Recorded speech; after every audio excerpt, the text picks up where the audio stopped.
Welcome back to the Mina Show featuring Lenny, the only NFL podcast where one of the hosts thinks the pocket is where you keep treats. That's Lenny. I'm Mina Gimes.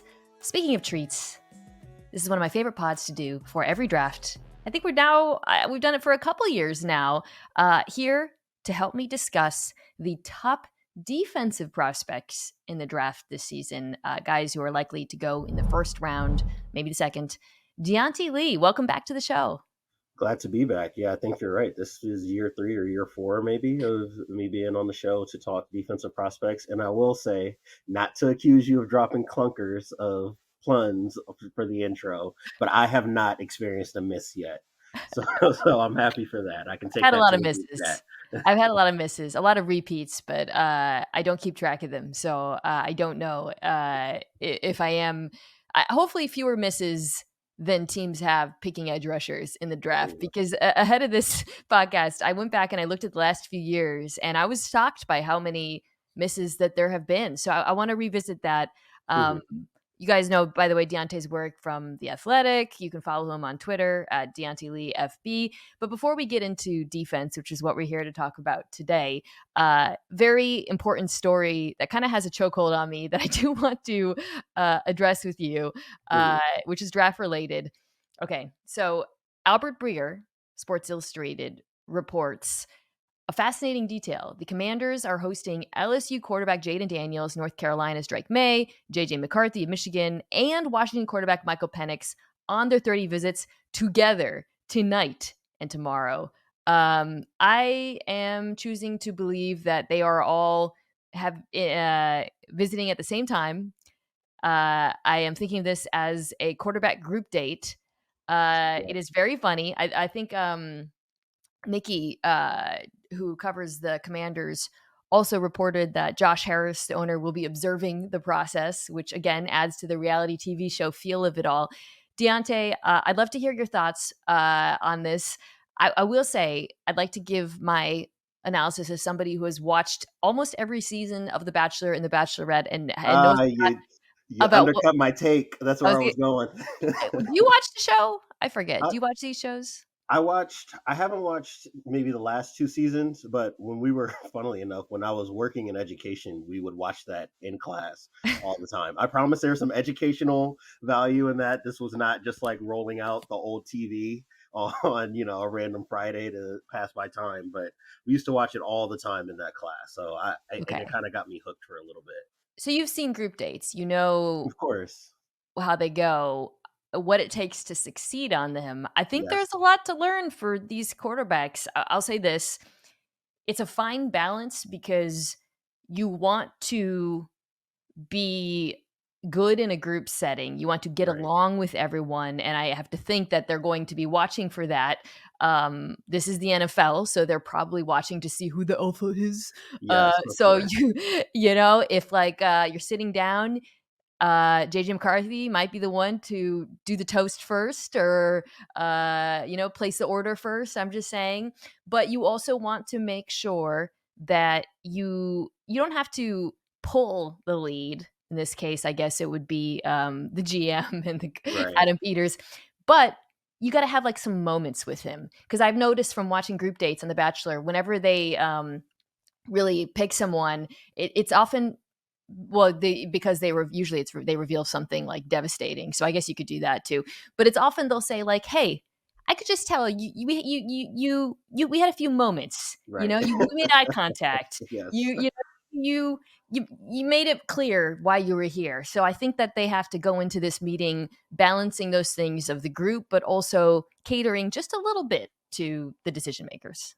I love the way you're framing this. Like, I was very, very obsessed with Perfect Match when it first aired on Netflix, and like they would always just talk like in these ethereal terms, like the connection and the vibe and the energy, right? So I would love to hear that in football terms. And to your point with The Bachelor, right? There's always somebody who's going to be performative and over the top.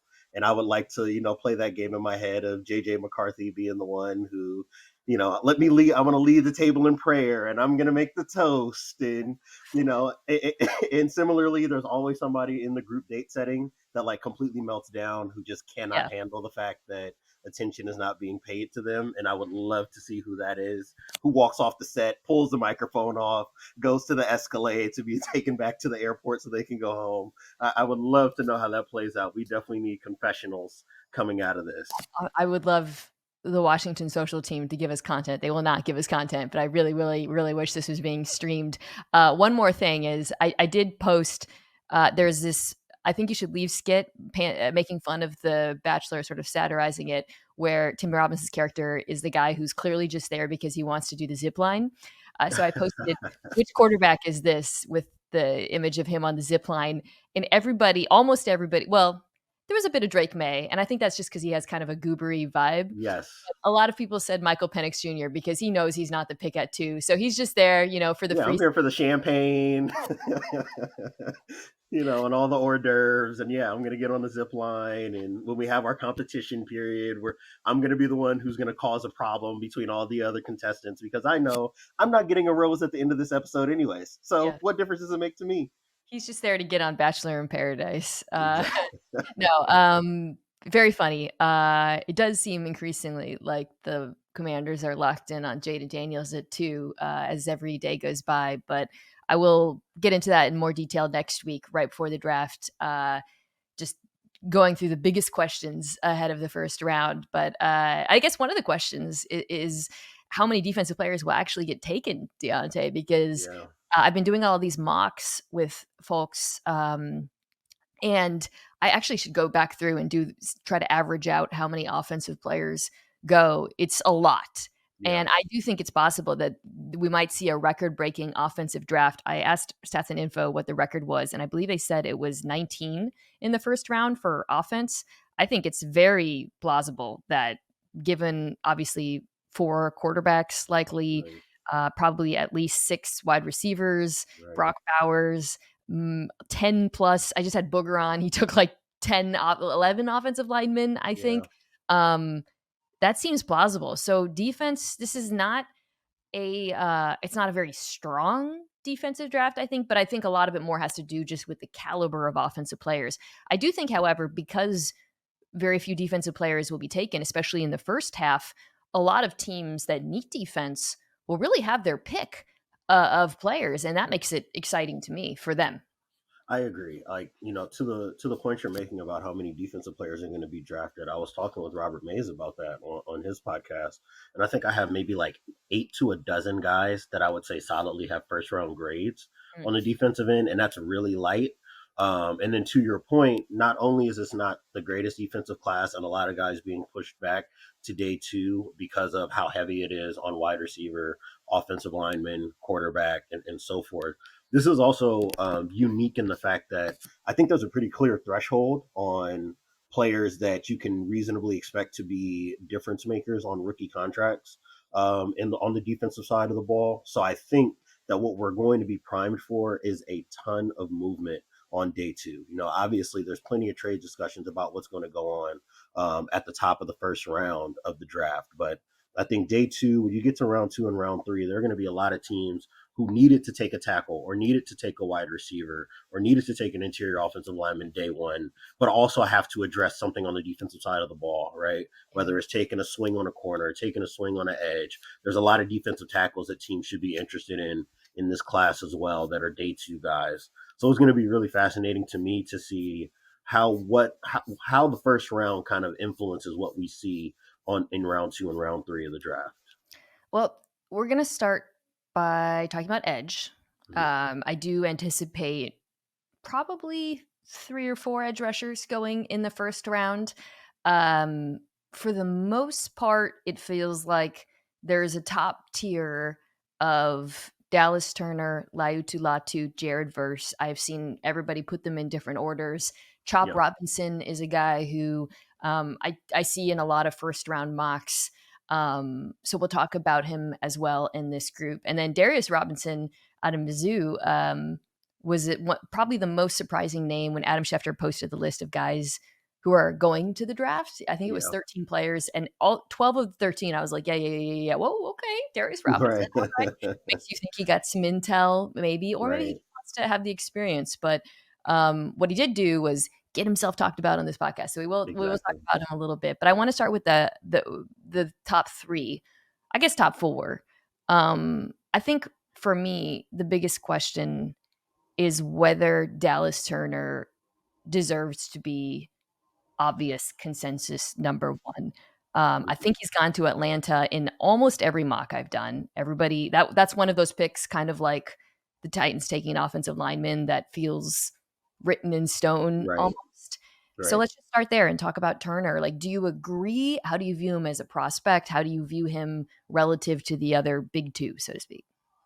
I would say Turner, Jared Verse, and Laiatu Latu are all top 15 guys to me, and I think that people have just kind of shoehorned him into to Atlanta because they need a speed rush type. I think, and I think that people, especially Falcons fans, are probably just desperate to see that team add some edge talent, right? And he happens to just be the best player physically that fits in what they want to do defensively, Yeah, I think that makes sense. I see the case for him.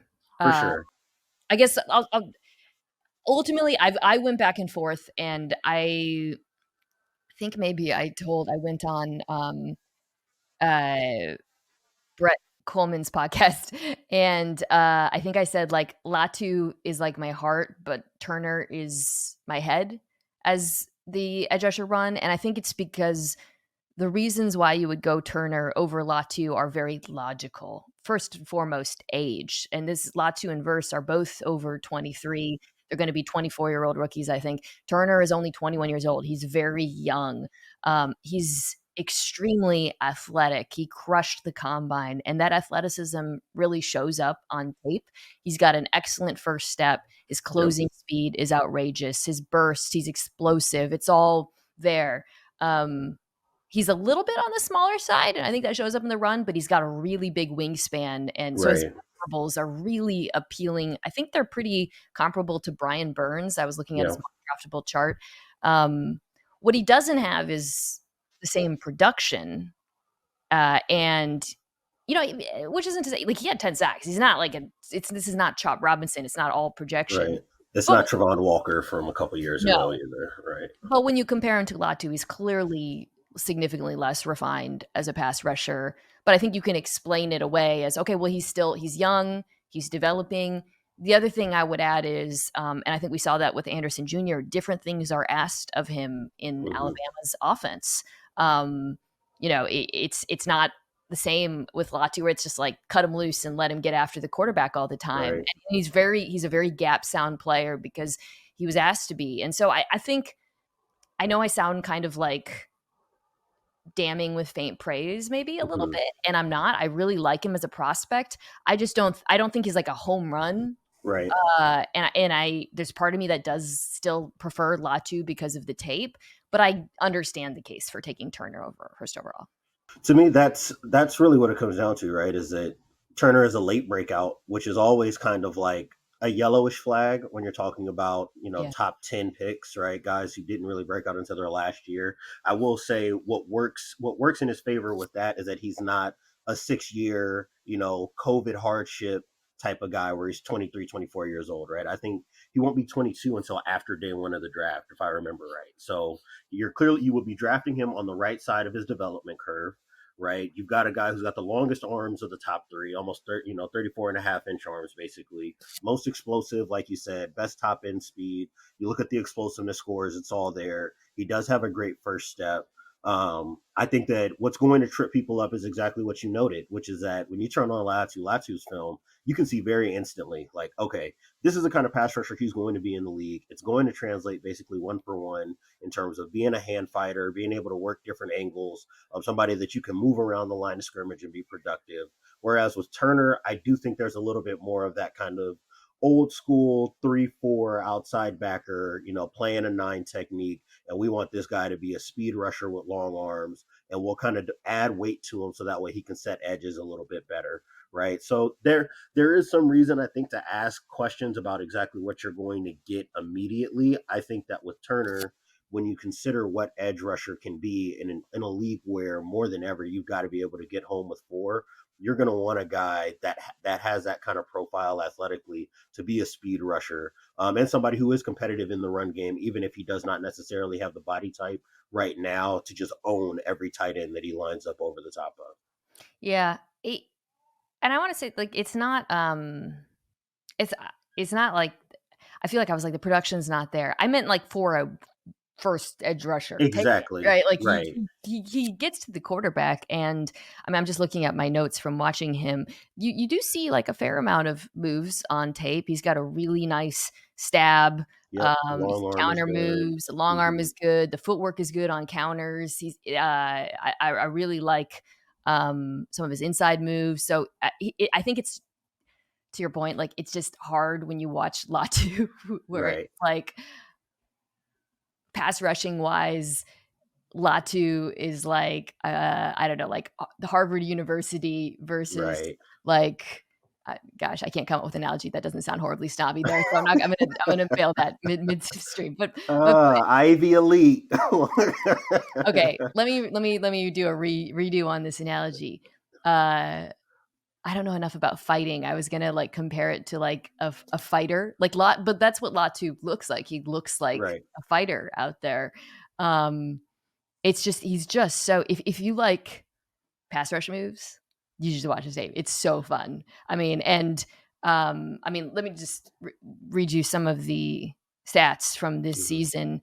First in sacks created, second in overall pressure rate over 20%. 2 years in a row, over Third, 20% too. that's right. So he's been amazing for 2 years. First pressures, he ranks third overall. I mean, it across the board, his pass rush wins, all of it. It's phenomenal, and it's not they're not like cheap sacks either. Like Right. when you watch them or pressures, he wins all the time. His tape, I mentioned versus USC a lot, but also just I mean, he just ripped through the Pac-12. The Colorado Exactly. game is what he did to Yeah. Colorado. Uh, Again, like USC, not the greatest offensive line, and I think a quarterback who maybe invites pressure, but it is like I had to smoke a cigarette after watching it. I don't smoke cigarettes. I mean, Right. it is really something to behold.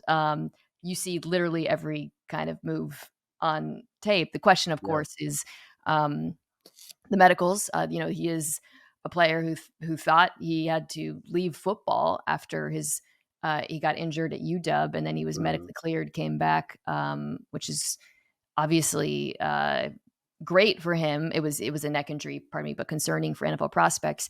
And then Right. I think there's questions on ceiling with regards to athleticism, size, arm length, that kind of thing.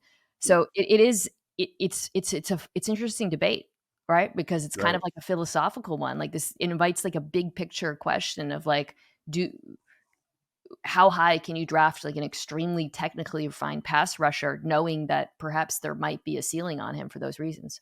I agree. Like to me, the joke I've been making with Latu is like, you know how every summer, like 4 or 5 wide receivers get together in the summer, and there's all Yeah, those IG drills, and you hear the yeah, oos oos oos oos oos and all the footwork stuff, right? And everybody reposted on Twitter like, oh my gosh, Jerry Judy's going to be a problem in 2023 or whatever the case may be, right? Like Latu's tape is reminiscent of that in the sense of like you can tell he has worked on every pass rush move that has ever existed, right? And he is able to employ them. And that to me is what's most impressive, right? You talk about counters, talk about using your hands, understanding how to set up moves with your feet and create angles. For me, like someone who exists in the coaching world, I have that same feeling of like, man, if I could just get a player to learn two of these things, they yeah, would be great. And this guy has this full repertoire. So that's what's impressive to me. And then you hit on the things that I just feel like, to be fair, we have to keep an eye on. A is a medical retirement. Now, we won't know what the status of his medicals are as NFL analysts until he's in the league, right? Like, we haven't heard anything up to this point, but we know that it's something that is on everybody's radar. And, I think people have drawn comparisons to Jalen Phillips. Obviously, mhm, another UCLA product who ended up going to Miami before he kind of, was medically reinstated and then kind of broke out. I don't know if I would be comfortable using Phillips as a comparison point beyond just the fact that he went from being medically retired to reinstated, because Phillips is so much more explosive, right? Like He has a different It's level of length. He has a different the level of length. first It's, yeah. step. How Phillips plays against the run is a little bit different than Latu. Not to say that Latu is a poor run defender, but I would say that if there is something to poke a hole in his game, He can I get think bullied. it's fair to ask, like, hey, a guy with 32-inch arms but over 250 pounds, why is it that you get moved as often as you do, right? So that's fair to ask those questions. Um, but he brings a lot to the table, right? There's a lot of pure pass rush, high floor type of thing. But to me, because he doesn't have those 35-inch arms like Dallas Turner is close to, because he's not a sub 4.6 guy or a sub 1.6 10-yard split guy, he didn't run the three cone, so we don't know what those times are. But when you watch, you can kind of see some things in terms of contact balance and a lack of bend, especially at 6'5", where you could probably guess that that's not like a sub 7-second three cone, right? So you do have some questions about, is this going to be a guy who's just going to be a high motor, hand fighting type of pass rusher who's maybe like a number two in an ideal situation? And it's not that there's anything wrong with that. Chances are most of the edges that hit are going to be more of your number two guys. It's really rare to come across that all pro number one type of edge rusher. But I do think that athletically, you do have to ask those questions about whether or not the fact that he's kind of looks like a maxed out prospect means that he's not going to give you much more or be able to replicate what he's done in the college level once he gets to the pros. And this is why being a GM is really hard, because essentially the question we're posing is, would you rather take the player with the lower floor and the higher ceiling, or the player Right, who I really believe you can come in, he can produce at the NFL level, especially if, to your point, he lands on a team where he is paired with another good to great pass right, rusher. If he gets one-on-ones, like, he will win yeah, against um, a lot of offensive tackles in the NFL, especially if they're put on an island. And I think so, to that end, like, it is a little bit also about, like, okay, what kind of team do we have? What kind of defensive line do we have yeah, already? Do we really need to take swings? And then, of course, how do you project these other players? Because they're flawed as well. I mean, we talked about Turner. The other guy who's in this group, Jared Verse, I view Chop below them. So I just want to be clear yeah. to Same, Chop. Okay, cool. same. Yeah, So, Verse is also an older prospect. He, like, he gives you much more, obviously, power, strength, athleticism. I mean, he's a freak. Like, right. he's just so big and strong, and I guess I have 6'4" written. He looks taller on the Yeah, I field. think he's 6'4". Yeah, 6'4", 250. I He think is looks how he weighed in. bigger than Yes. that. He plays bigger. I mean, he's got the best bull, the best forklift. The amount of power he generates from his lower body is Yeah. insane. And it's shame that it's not shame, but the FSU, the chop that they do, I don't want, it's Yeah. problematic, but that Yes. literally is his pass rush move. It, like, he is I keep coming up with these, like, problematic analogies, but when I watch him, okay, let me, again, take another stab at it. He looks like a machine with, like, 2, like, if you built a robot and then just put 2 machetes for arms, and it was Right. just like I was this. gonna say like those old like action figures and dolls that can only do one move, and you're just flicking the button on the back, and they're just yeah, But literally, he has maybe the most violent cross chop I've yeah, seen from a prospect in some time. It is so it's his move, but it works. Yeah, like, yes. and that and the bull in the long run, I think, is pretty effective. I mean, I really enjoyed watching him a lot. I think he's got a lot of Mhm. speed at his size too. I guess my question for you is, like, how do you view him relative to the other two? And do you feel like he has maybe the upside that teams might be concerned about with Latu? See, and this is the thing that I love about about the top three of this edge class, right? Is that the player archetypes are distinct. Yeah. So there's really a choose your own adventure type of quality when you're talking about this position. To me, Verse kind of lands right in between the two of them. I would say he's definitely the best run defender of the three right now. Very, That very good strength run defender. that strength is very apparent when it comes to setting edges, when it comes to controlling a gap, right? That's very apparent on tape. That combination of speed and power, and that conversion of speed to power, is also apparent on tape. I've compared him to Trent Cole, old Philadelphia Eagles edge rusher guy that can probably add more weight and be even more powerful once he gets to the league, right? And then I've also compared him to like Will Anderson light, right? There's a lot of like diet Will Mm. Anderson to his game when it comes to, hey, this is not a guy who's going to have this large repertoire of pass rush moves, right? A lot of it is going to be based off the threat of a bull rush.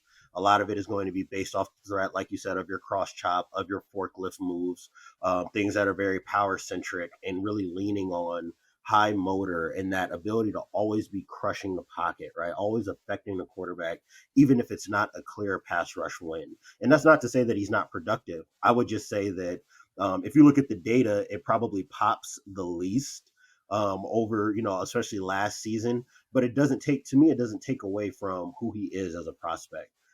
He kind of checks all the boxes in a way that makes you feel comfortable with having him as an edge on your team, while also to the point of kind of damning with faint praise, not necessarily profiling as a guy that blows you away, right? But I think that's a guy who can play in any scheme, in any kind of defense, fit any role, from being You'd your stand him up? hand in the dirt. I was gonna say, would you see him could you see him standing up?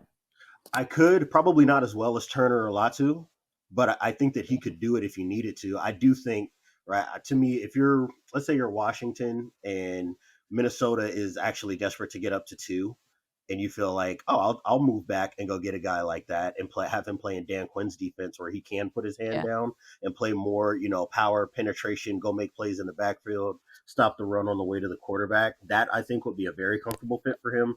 But I do think he can do at least a little bit of everything in his Actually, game.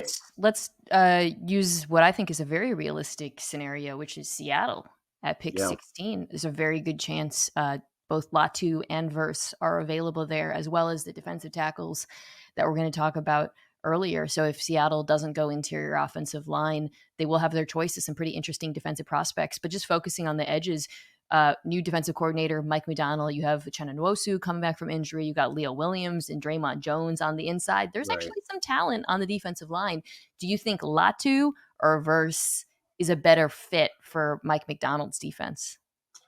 I think that Verse is the better fit player wise for the defense. When I think about the guys that they played on the edge, it was, in Baltimore, I should say, it was Jadeveon Clowney, it's Kyle Van Noy, right? You have Odafe Owe. These are powerful guys, right? These are powerful guys on the edge, guys who can set edges.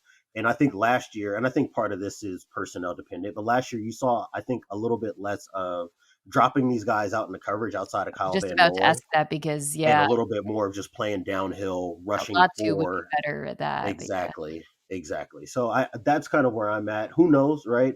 Mike McDonald is not really committed to any one thing defensively in terms of yeah. identity since he's taken the job. So there is kind of some, I think, some wish casting from people in terms of assuming that it's going to be just like Baltimore. Um, I'm but hit. and I'm hit.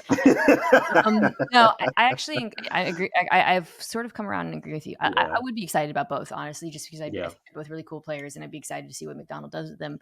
But I do think Seattle's run defense really suffered in the second half of last exactly. season, and a big part of the reason why super underrated was losing Uchenna Nwosu, who's obviously Yep, you think he's an edge, he's a pass rusher, but they just couldn't set an edge, and so I yeah. think the power that Verse gives you and how stout he is against the run would solve some of the problems that you had there. Um, And then you but think yeah, stylistically, not to cut you off, but you think no, stylistically, right? Like Mike McDonald likes to change the picture and play zone coverage on the back end, right? And he yeah, wants to get home with four. And to me, if you're going to do that in the league, you do need guys who can stop the run, right? You're going to use more of like pass rushing in waves, trying to get pass rush from the interior. That's what Leonard Williams or Draymond Jones are there for, right? And being able to use a combination of edge rushers and twists and stunts and simulated pressures and the like to be able to affect the quarterback. To me, if that's the world that you want to live in, and I do think that's something that fits Seattle pretty comfortably, given how much they've invested over the years at corner, just at defensive back in general, I can see them leaning more in that direction if they are going to go edge and not safety with the number 16 pick. safety, safety at 16. I Yeah, will there's a guy lose that I it. think we'll I get will to lose it if they take it a that safety at 16. Oh, there's a must guy crack that up. we'll get to that I think would check the box, and that being Cooper DeJean, and I was obviously just we can about to get to say, that okay, wait, yeah, okay, in that's a little detail. different because Yeah. that's a little different because the actual the safeties. Yes. Oh no. If it was like Tyler Newman, I would say, John Schneider, you're on the clock, buddy. He might be. Really Yeah. quickly though, we should talk about the two Robinsons. So Chop, um, he is like really your prototypical like maybe guy. Four Right. sacks, incredible. I mean, he's super athletic. His get off is amazing. His bend is amazing. The traits are amazing. But I just feel like the recent history of guys like this is not good, dude. Like, when was the last time an edge rusher drafted in the first couple of rounds with that kind of profile turned into something?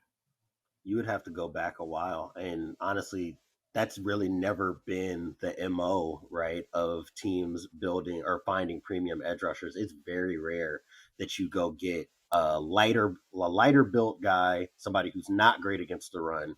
And I think that there are some Chop Robinson fans who try to explain away some of that stuff. If you watch the tape, to me, the first thing I noticed was, oh, he's always on the weak side. He is always away from where the point of attack is going to be. He's always on the open side of the formation. He's always on the boundary. And when he does land over a tight end, it rarely looks like a guy that you can even project and say is going to be a legitimate edge setter at the NFL level, right? And now we're talking designated pass rush guys. Yeah. Will McDonald was a pick for the Jets, right? That kind of profiled similarly. You have Boye Mafe, right? Speaking of Seattle, who was like a twitchy designated pass rush guy in recent memory. These guys, it's really difficult, I think, to get them to be able to fit the modern context of NFL defense right now. And I don't know if I'd be comfortable with taking a guy that's that much of a coin flip, and maybe even worse odds than a coin flip on whether or not he hits and is a guy that you can play, on an every down basis or on base downs period. Yeah, I wouldn't mind like a team that already has set D line taking him in the second round as like a high Right, upside. Let's see if we can develop him play. But right. first round, I don't really see it. I feel the same way about Robinson, who obviously a very, very different sort of player. He is 6'5", 285.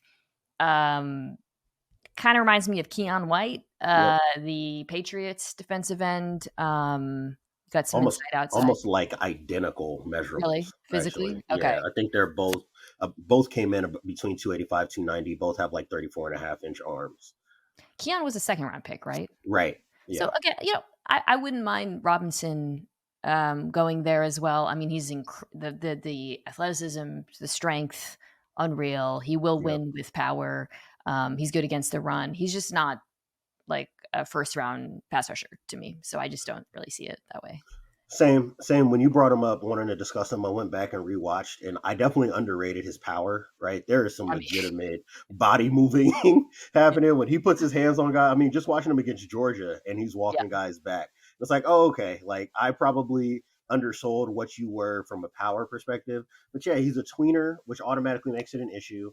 You don't see a lot of those like true 3-4 odd fronts or the old school like Tampa Bay 4 down where you're going to put a 280-pound edge out expecting him to rush the passer. So that's a question mark for me. And then to me, it's like he's better against the run right now than he is against the pass. It's not like Tyree Wilson, where it's like, all right, you got this big oversized guy, but you can tell first step is legitimate, and there might be enough there in terms of hand fighting that would profile well in terms of rushing the passer. I don't know if I see that. So yeah, I would say second round, a guy that you can maybe move around, play three tech notes sometimes, play as like your big kind of five technique in base packages, outside of a tackle, inside of the tight end. If you're going to load the box up a little bit more, that makes more sense. But you don't take guys like that with the top 32 picks in the NFL draft. let's talk about the defensive tackles. This is really a two player tier one. I think that's almost universally agreed upon. Byron Murphy out of Texas and Johnny Newton out of Illinois. I actually was surprised they're really about the same size. Yeah, I love Newton, so I want to be clear. We're going to yeah, talk about it. I love the player. He's one of my yeah. favorite players to watch.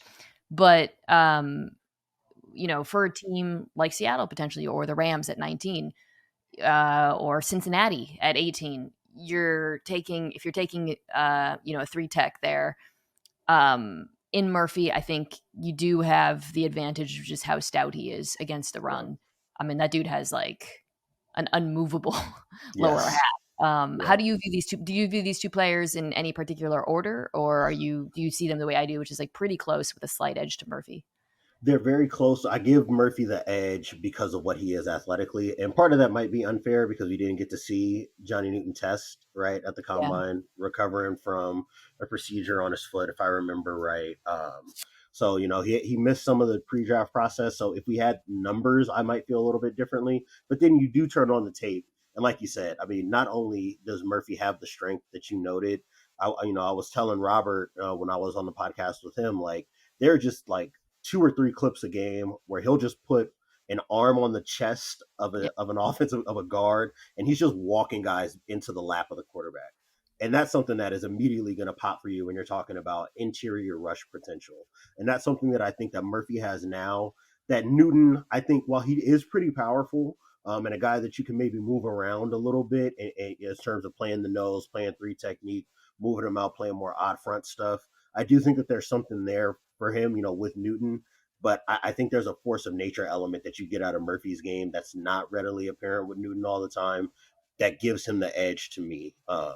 And I think that while Newton might be a little bit better of a run defender right now, there's enough there with Murphy, like you said, that should make you feel like you can put that guy at three technique, and we might have, somebody who goes and gets double digit sacks every so often as a defensive tackle. I I kind of slipped in Cincinnati there. I do want to hit on that quickly. I put up a Mm-hmm. poll about this, Bowers or Murphy, and it was like overwhelmingly Brock Bowers. And I will say, if Brock Bowers is there, I do think he's a really smart pick for Cincinnati, not just because of the need a tight end, but I do think if T. Higgins moves on after this year, is most likely, he can be almost that secondary answer Right. for the Bengals, to Jamar Chase. He can work the middle of the field in a way they need because they face so many split safety looks. He's a great pick. Yeah. That said, if Bowers is, let's say the Colts take him at 15, Mm-hmm. I would take Murphy. If I was the Cincinnati Bengals, I would take him over Same. another pass catcher in the draft.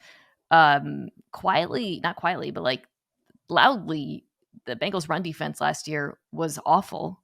Yeah. Uh, Everybody kind of stopped caring about the Bengals after they lost Joe Burrow. But if we're talking about, okay, we're all in this year, we got T. Higgins back, we want to compete with the Chiefs, you got to stop the run better than you did last season. You lose DJ Reader, who Yep. probably your best run defender.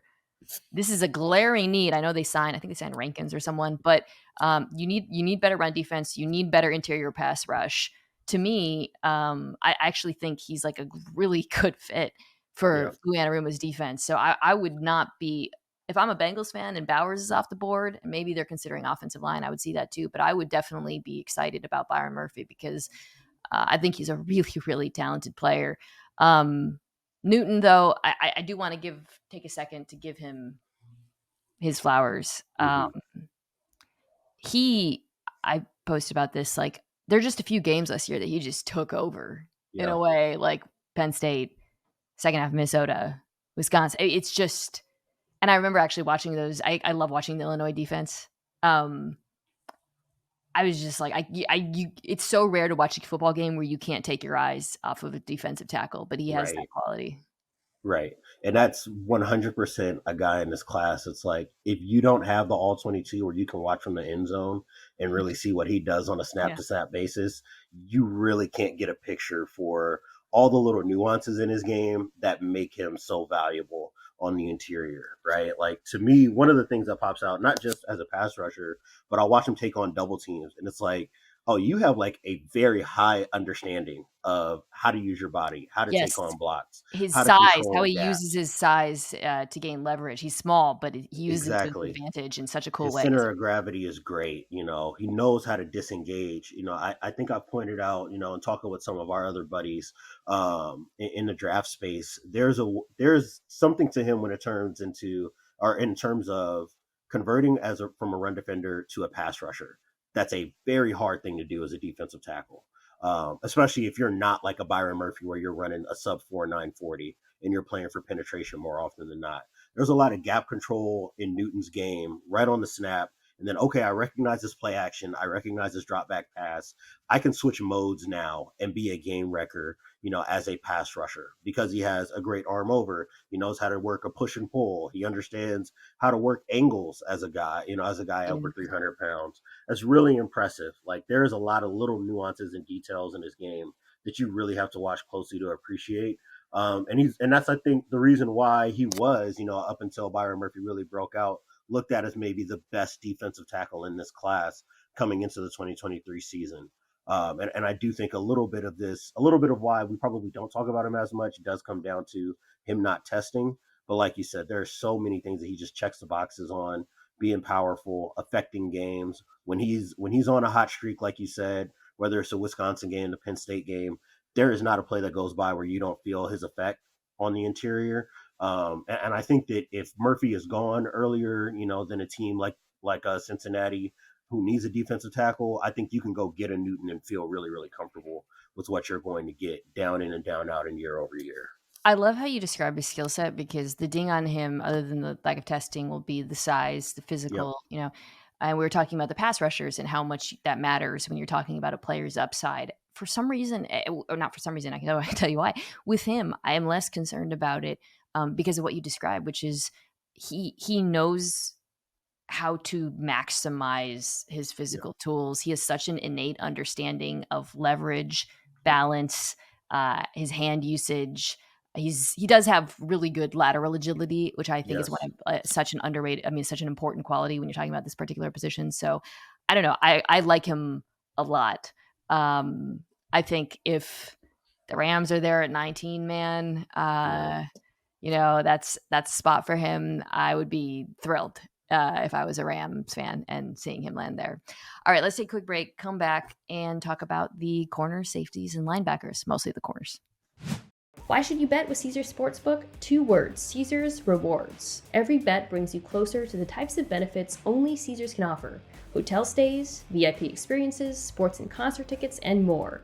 It's not just an app, it's an empire. Okay, we are back. I'm really excited to talk about these corners with you because I have found that where I've landed is a little bit different from some of our friends, which I always get nervous about. I don't have Quinion Mitchell as my CB1.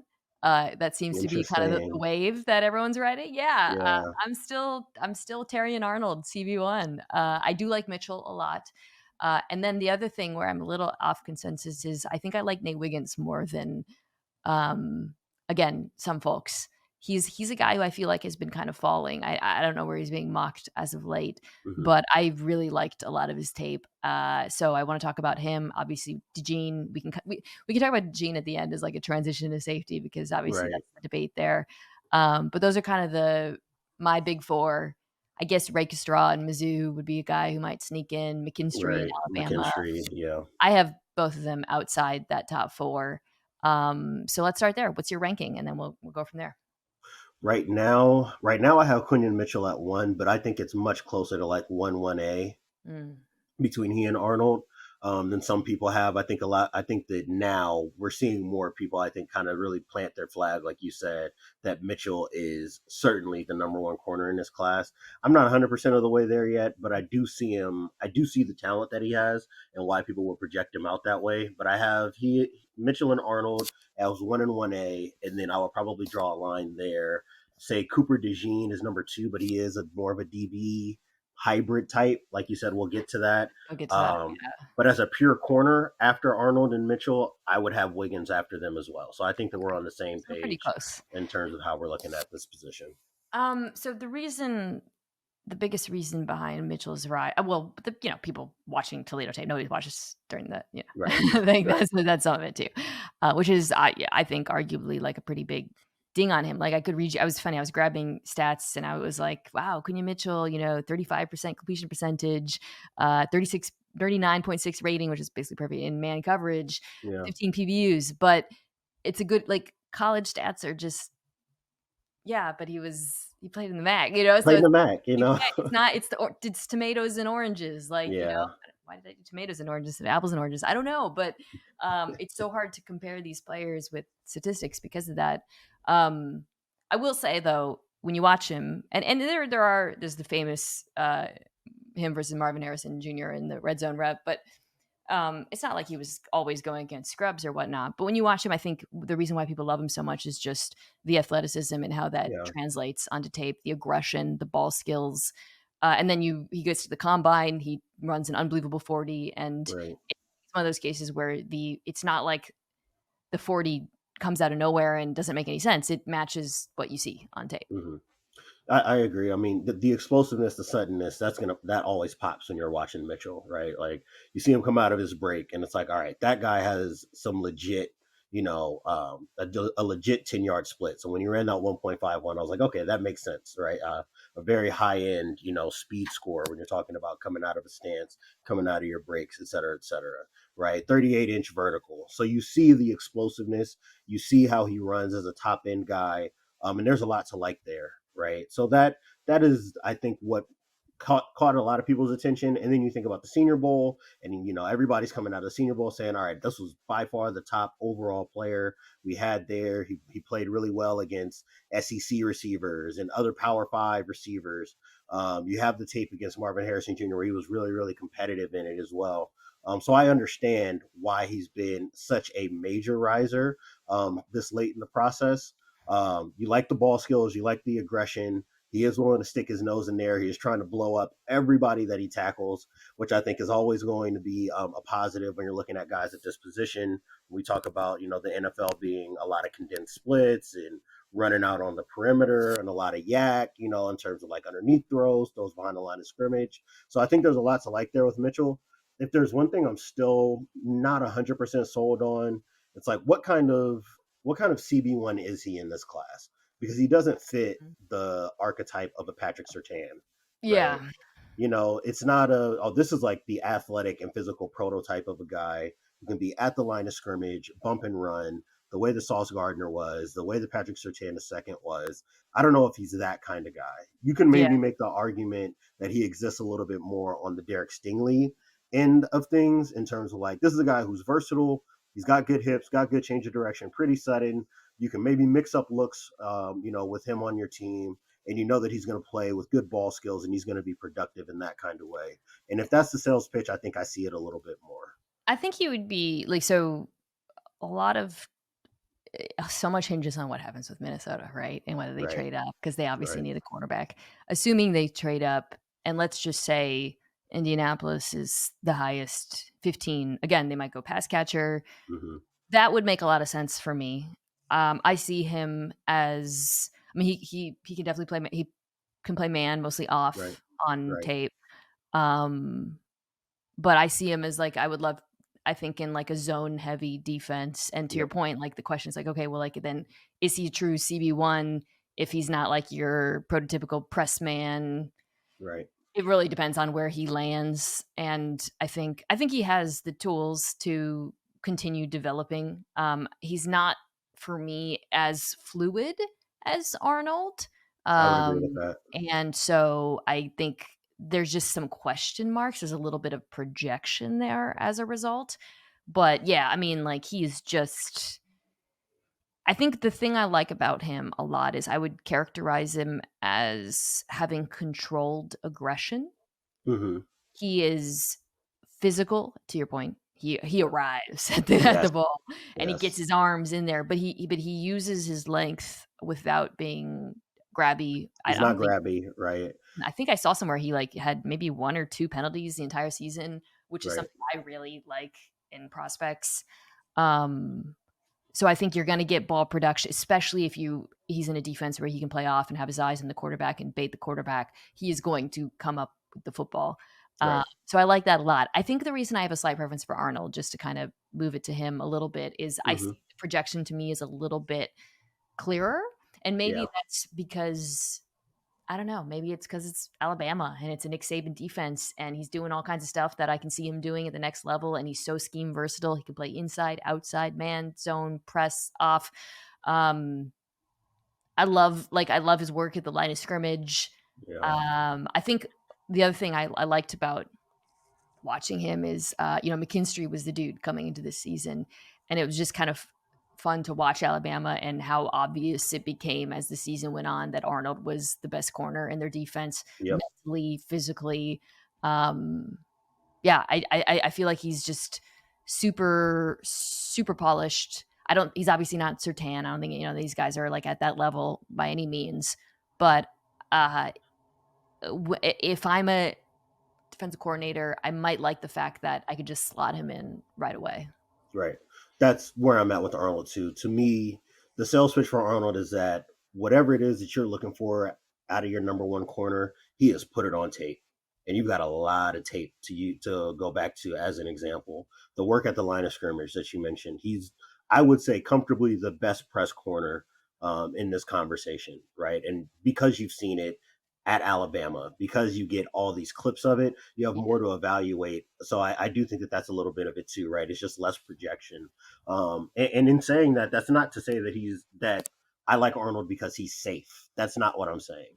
You got a lot of ball production out of him last year that didn't exist before. And I think a lot of that is because of what Kool-Aid McKinstry was in the 2 years prior, right? Like this was a great opportunity this year for Arnold to show what he looks like when teams are targeting him more. Because you saw teams throwing less at McKinstry after he was an All-American and had a bunch of picks and ball production. And Arnold was viewed more as a number two, the guy that you can maybe attack a little bit more. To see that level of production at the catch point with the PBUs, with the turnovers, that caught my eye a lot because I didn't know that was something he could do coming into the year.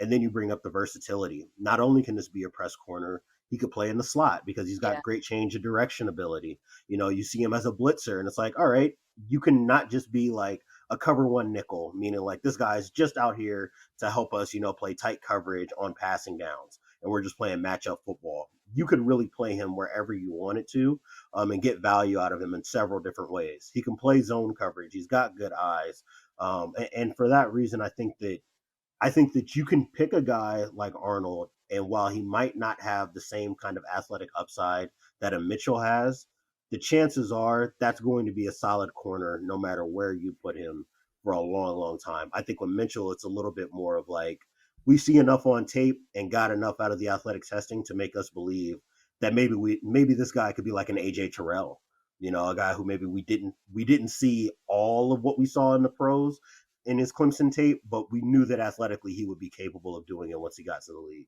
Arnold is a little bit more polished, and somebody that I would like to have if I was looking for more your prototypical CB1 type of archetype.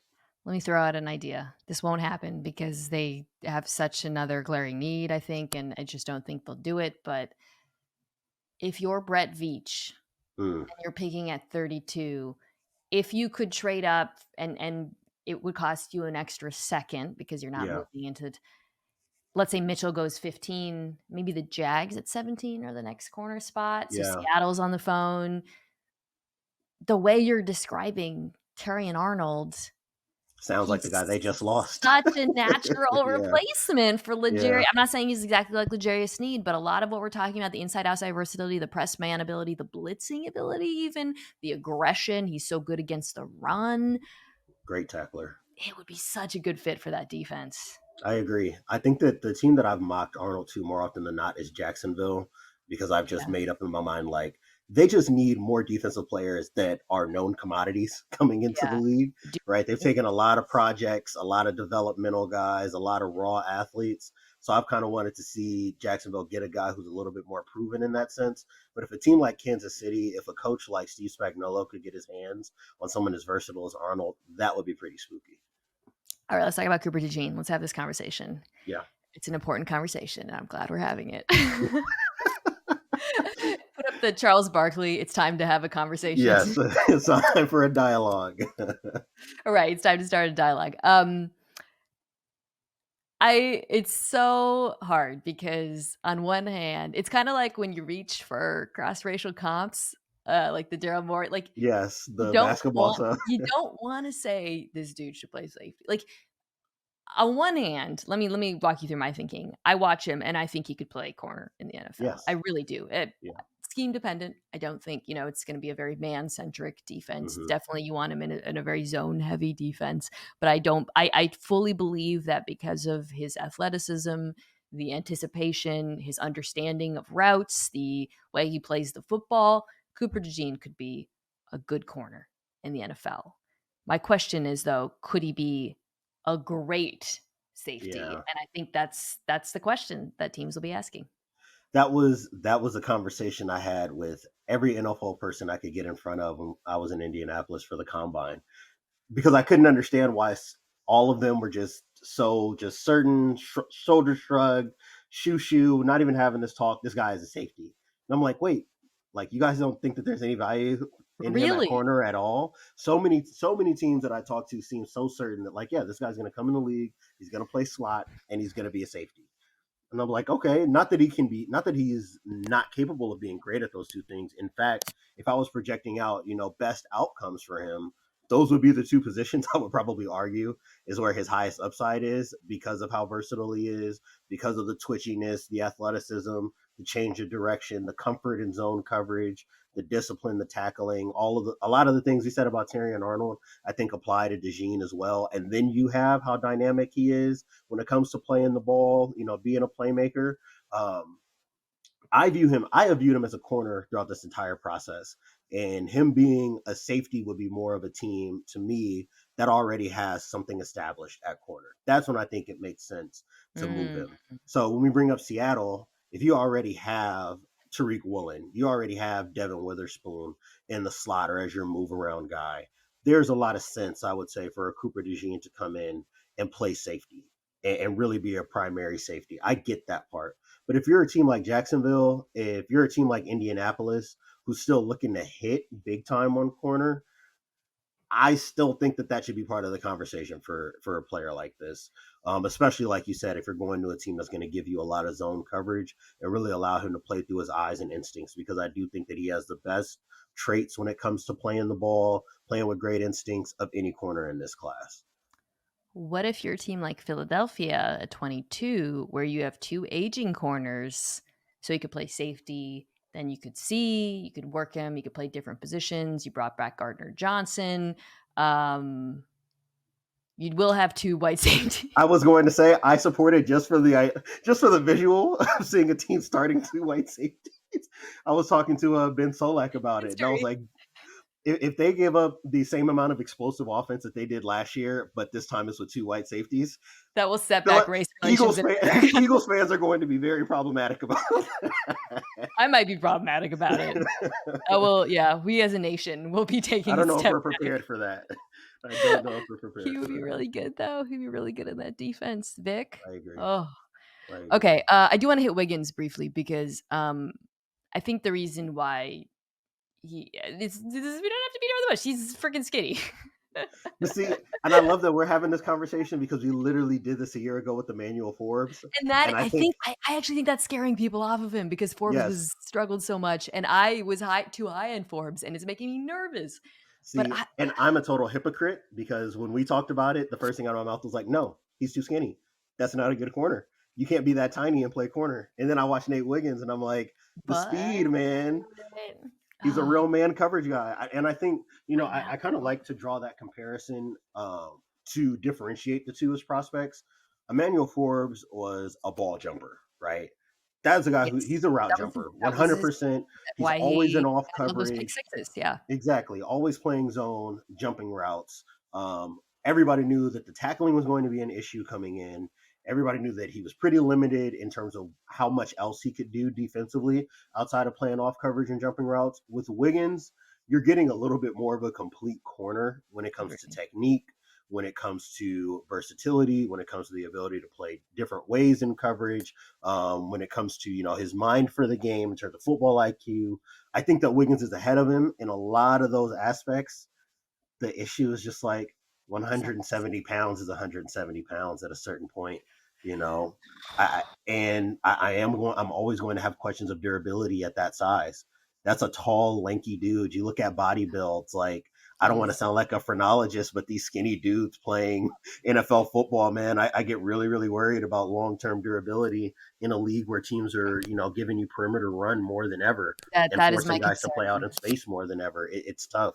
It's hard because too, I'm looking at my notes from watching him. I kept writing physicality because he actually plays with a lot of strength. Yes, Um, just when he flies in to make a hits, he wants to put the pain on them. exactly. There was a hit he put on Leggett versus South Carolina that I clipped and I like couldn't believe how hard he hit him, just Yeah, flying across the field and blowing up screens, and he gets his nose in there. So he isn't weak. It's not like he gets pushed around by bigger right. receivers either. The problem is more against the run to my it's not Exactly. I'm actually less worried about it versus the receivers than in run Same. defense. And I think that's where it's going to be an issue to your point. I just hate it because there's so much I like on his tape. I think he's really, really polished. He can press. He has a good understanding of routes. He uses the Yeah. sideline well. There's that unbelievable play versus UNC where he runs down Yep. And yeah, pokes the ball and out. puts the ball out. I mean, God, Hmm. as a defensive coach, how do you not see that and like not want that man on your football team? It's 100%. so electric.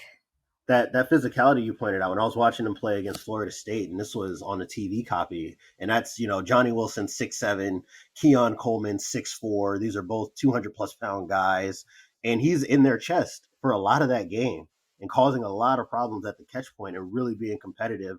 And that told me to the point that you're making, like this is not a guy who's shying away from anything. Oh, This is not a finesse player. This is not a guy. This is not a guy that I need to be concerned about in terms of willingness. I think that the concern is really just like, again, at that size, despite how explosive and fast he is, and we can't lose sight of the fact that he ran sub 4.3 and pulled his hamstring at the end of the run. So God only knows what the time would have been if he was able to run it, all the way through the way that he wanted to. I think that I just get concerned because this is the archetype of a corner that would have been really attractive back in the two back offense. yeah, Defense is just playing cover one all the time. You don't have to right. worry You don't about your have to corner worry. being involved in the run game. So now, in today's NFL, I don't know if I'm as comfortable, despite how good he is, with such a narrow band of outcomes in terms of things that I would be pleased with for him as a pro player, Seattle's especially in run into this a little comparison. bit with Woolen. I Yeah, mean, exactly. it's a real thing the way these types of offenses attack corners in the run game. I do want to give a quick shout to one of my favorite players in the draft, Mike Sanderstill. He's Mike Hilton. Short King.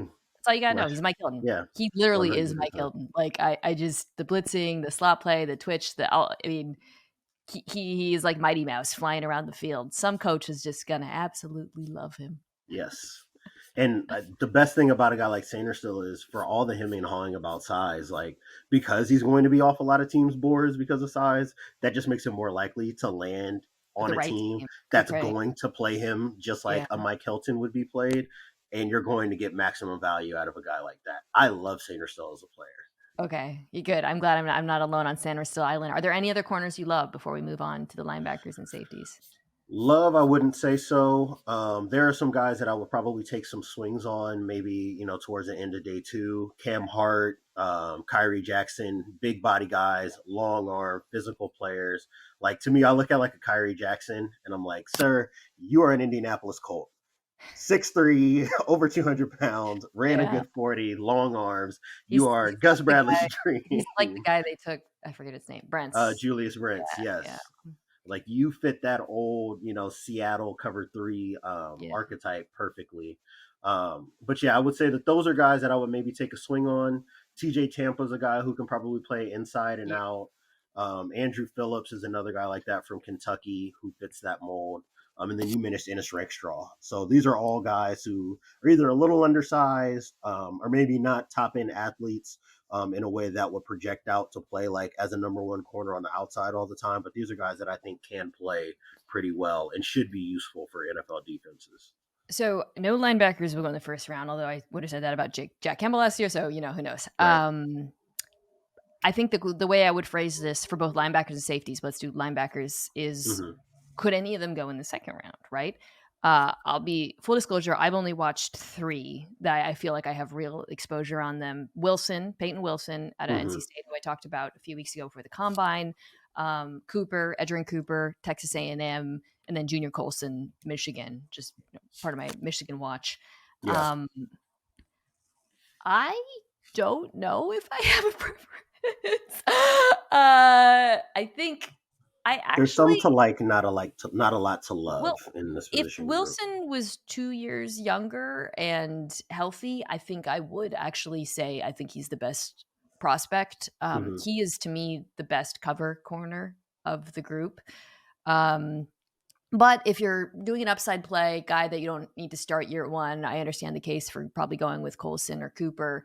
They're both good against the run. They're both good tacklers. They're both um, smart. Well, Yeah, actually, Colson's a little bit, I think, more polished in that regard. Cooper's yeah, more the I would athlete. agree. I Yeah. think so that's probably where you'd want to go is, I think, yeah, like, are you prioritizing the athleticism of Cooper, or do you like sort of the fact that Colson's a little bit more pro ready in my estimation? I mean, those are the three. I think those are the three worth having your eye on if you're a fan of a team that has a need for linebacker. We've talked. I know you and I have talked about this before in terms of just like development arc being so much longer now at the position. I Yeah. think Patrick Queen was such a perfect example of that. Right, obviously helped by having Roquan Smith as a teammate, but you look at what he was in the college level. Great downhill player, good tackler out in space, could play in coverage a little bit, and then he gets to the pros, and you put all of the stress of having to play things vertically, more spread offenses, having to go make one-on-one tackles more often while also having the threat of the run game. And it looked like the guy was just drowning in all the responsibility so often. I think that that's just going to be an issue at this position going forward. And to me, that's been a big hang up for me with Peyton Wilson. Like, I look at Peyton Wilson a lot of times and I'm like, isn't this just Drew Sanders again? In terms of like a guy who's a very good raw athlete, very twitchy, can cover. I don't want to undersell him as a coverage player. He's a I think better coverage he's player better. Yeah, better in than coverage than Drew Sanders Sanders. was. But I look at him and I'm like, you. There's part of me that just wants to say, put on 20 pounds and rush your passer, my friend. When I watch him try to take on blocks, Mhm. as an off-ball linebacker, I get really concerned. I don't see the same kind of pop in his pads and in taking on blocks and controlling them that I see in a Junior Colson, right?